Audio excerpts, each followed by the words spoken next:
Uber doesn't pay a fixed hourly rate, so two drivers working the same area can end up with completely different earnings just based on timing. Airport rush hours and weekend nights consistently bring more ride requests because demand spikes, while driver supply stays limited.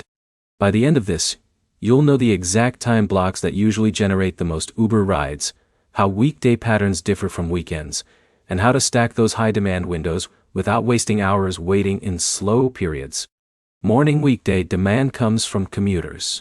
The strongest window is usually around 6 a.m. to 9 a.m. when people are going to work and don't want to deal with traffic or parking.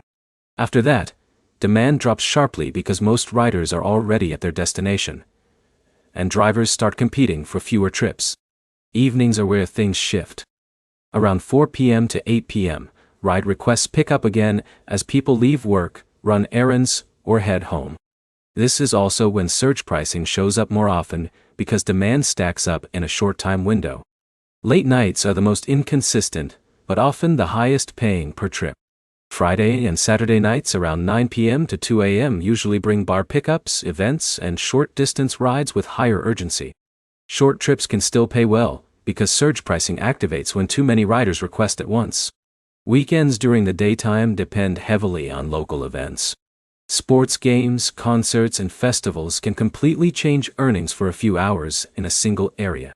If you're driving during weekends, staying near event zones usually matters more than sticking to a fixed schedule. Airport runs are another steady option.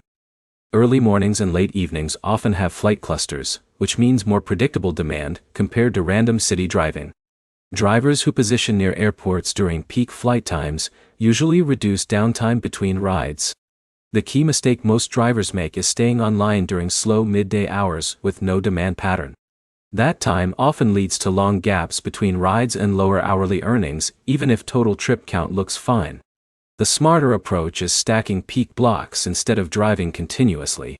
That means focusing on morning commute hours, evening rush, and weekend nights, then taking breaks during low-demand periods. To put this into action, open your Uber Driver app and track your last 5 working days. Look for the hours where you got the fastest trip requests, and repeat only those windows for a week. Most drivers don't need more hours. They need better timing.